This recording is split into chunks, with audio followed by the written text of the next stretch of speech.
AITA for cutting off my mom after she tried to secretly take custody of my son because she thinks I'm not a good enough mother. I'm a 28-year-old single mom to my amazing 5-year-old son, Jake. He's my whole world. His dad dipped out while I was pregnant and hasn't been involved at all. No calls, no visits, not even a birthday card. So it's been just the two of us. And for the most part, we've been doing okay. I work full-time, have a nanny I trust, and my son is happy, healthy, and thriving. Until recently, my mom, 60F, was also a big part of our lives. She helped babysit from time to time, came over often, and doted on Jake like a second parent. At first, I was grateful. Raising a kid alone isn't easy, and having family support made it feel a little less lonely.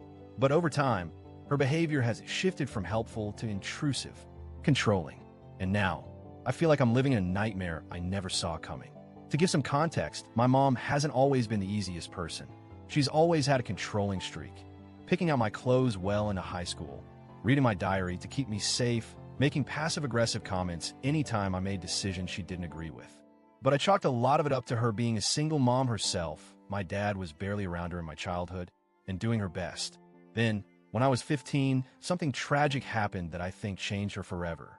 She was pregnant again, unexpectedly, and late into the pregnancy, the baby was stillborn. It devastated her. I remember hearing her sobbing through the walls at night, clutching the blanket she had bought for the baby. She never really recovered from that loss. Afterward, she became even more overprotective of me. It was suffocating, but I tried to be patient. She had gone through hell, and I thought, maybe this is just her way of coping. Fast forward to 5 years ago when I had Jake. My pregnancy was unplanned, but I knew right away that I wanted to keep him. My mom's reaction was mixed. On one hand, she was thrilled to be a grandmother. On the other, she slipped right back into her hyper-controlling tendencies. Only now it was with my child. At first, it was small things. She'd buy him clothes and toys constantly. Way more than necessary, but okay, that's what grandparents do, right? There was her suggesting I change his pediatrician to one she picked. I declined. She pouted for weeks.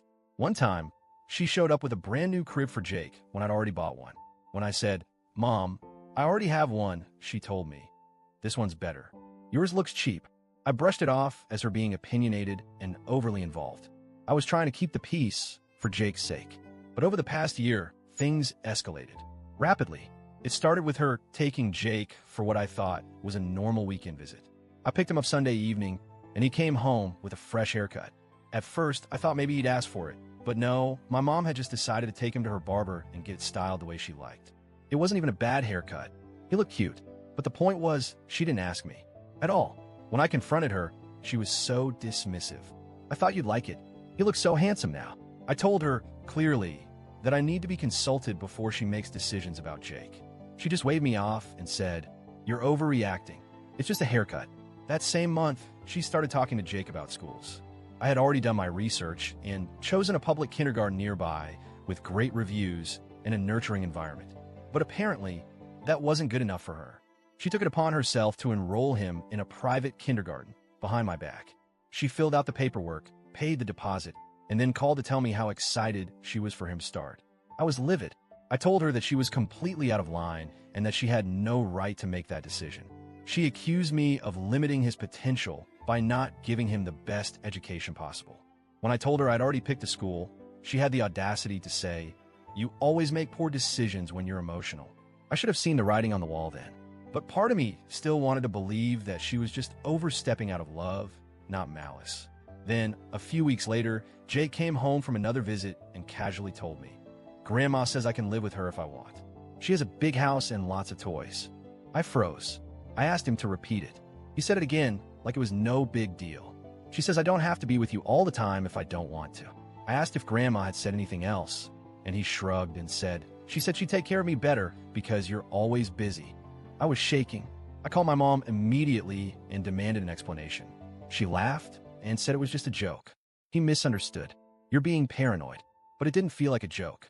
It felt like a manipulation. After that, I limited Jake's time with her. No more overnights. Supervised visits only.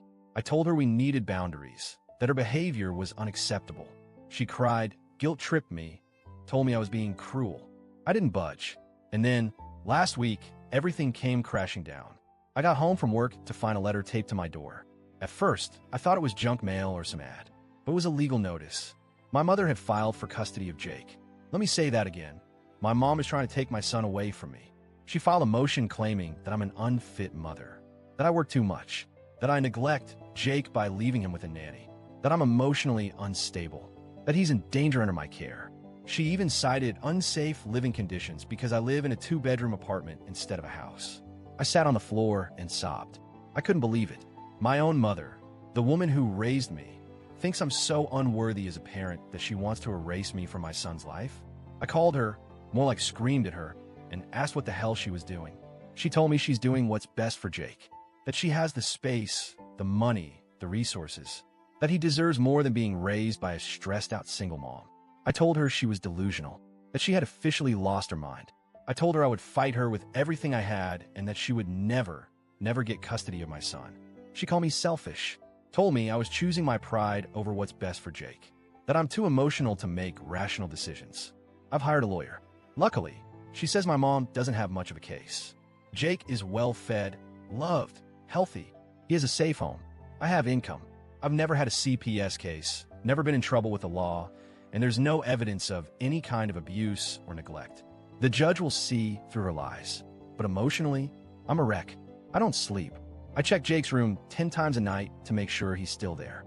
Every time I get a call from an unknown number, I panic. I never thought I'd have to defend my right to keep my own child, especially not from my mother. I've cut off all contact with her. She's blocked on everything. I've told my dad, who's still in contact with her, that she's not allowed near Jake. I've spoken to Jake's school and nanny about the situation. They know not to release him to anyone but me. Some of my friends think I should try to mend things. That Jake loves his grandma, and I shouldn't deprive him of that relationship. That maybe she's just grieving or lonely and didn't mean to take it this far. But others, especially my single mom friends, say she's crossed a line that can't be uncrossed.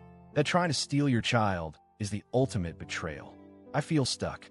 I hate that it's come to this, but I genuinely don't think I can ever trust her again. She looked me in the eye and told me she would take my son. I don't know how to come back from that. So, Reddit, AITA for cutting her off completely?